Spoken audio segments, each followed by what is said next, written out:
Sa pagpapatuloy ng Balikatan Exercises 2024, naglayag na papunta sa West Philippine Sea ang mga barko ng Pilipinas, Amerika at France. Kahapon, umalis mula sa Puerto Princesa, Palawan ang dalawang barko ng Pilipinas. Isang landing dock ship ng Amerika at isang French frigate. Inensayo ang division tactics of formation ng mga barko. Sama-sama rin silang nagpatrolya sa Sulu Sea. Mula roon, papunta ang mga barko sa West Philippine Sea para sa inaabang group sailing. Sa unang pagkakataon, lalabas sa territorial waters ng Pilipinas ang isang aktibidad sa Balikatan pero pasok pa rin ito sa exclusive economic zone ng bansa. Una nang na-monitor ng Philippine Navy na mahigit 100 Chinese militia vessels ang nasa West Philippine Sea ngayong linggo. Pero hindi raw ito magiging sagabal sa Balikatan exercises.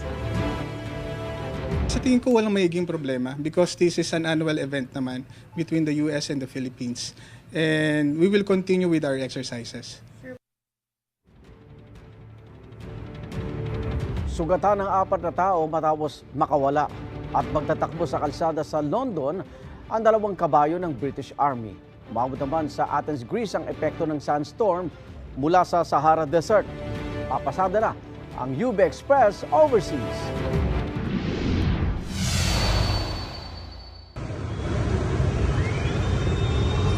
Nagkulay orange o kahel ng kalangitan sa ilang lugar sa Athens, Greece. Dulot yan ng sandstorm sa Sahara Desert sa mga nakalipas na araw. Dahil sa kapal ng dust clouds na bumalot sa syudad, nag-issue ng health advisory ang mga otoridad doon. Payo nila sa mga residente, manatili sa loob ng bahay at panatilihing nakasara ang mga pinto at bintana. Ayon sa Athens National Observatory Research, nasa 1,000 kilometro ang pinanggalingan ng dust clouds mula Africa patungong Greece. Nasa 5 beses daw yan nararanasan kada taon. May negatibong epekto ito sa kalusugan. May positibo naman daw na epekto ito sa karagatan dahil sa dala nitong nutrients.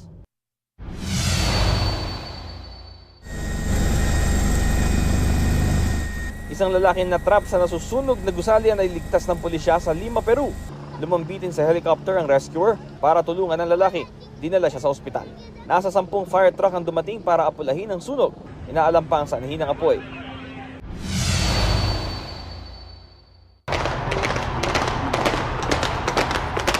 Sa London, England, 2 kabayo ng militar ang nakawala sa mga kalsada malapit sa Buckingham Palace. Nabulabog nito ang ilan sa mga maagang commuter at motorista. Isa sa mga kabayo nakitaan ng tila dugo sa kanyang katawan. Hindi bababa sa 4 ang naiulat na sugatan. Ayon sa mga otoridad, nakawala ang mga kabayo na mula sa Household Cavalry habang isinasagawa ang kanilang routine exercises. Ayon sa mga pulis, nahuli na ang mga kabayo at naibalik na sa kampo. Ito ang unang balita, Bam Alegre para sa GMA Integrated News.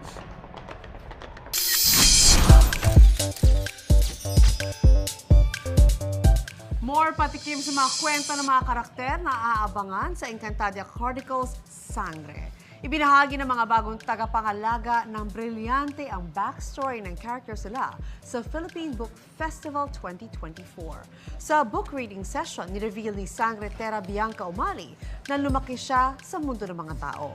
Si Sangre Adamos, played by Kelvin Miranda, kunento naman ang buhay nilang mga Adamian.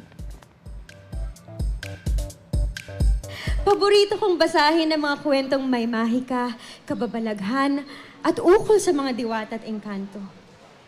Aliw na aliw ako sa kanilang kakayahan at mga kapangyarihan. Ang Adamya ay isa sa 4 na teritoryo at kaharian na matatagpuan sa Encantadia. O ang isinumpag ni Proud si Sangre Flamara Faith de Silva sa kanyang dugong Hathor. Makabagbag damdaming sulat naman para sa Encantadia ang binasa ni Sangre Dea, Angel Guardian. Sa tingin ko kasi nami-misunderstood eh. Kapag sinabi nating apoy, matapang, galit, pero hindi natin alam may mga ibang pinagdadaanan pa. Nararamdaman ko yung pain ng character ni Dea. Pinipigilan ko lang talaga, pero naiiyak na talaga ako sa stage. Pero ayun, nakakatuwa din na nabahagi ko din yung character ni Dea. Samantala, John Lennon's guitar is up for auction. Ang 12-string guitar na ipapasubasta ay ginamit daw ni Lennon sa pag-record ng Beatles ng kanilang 1965 album na Help.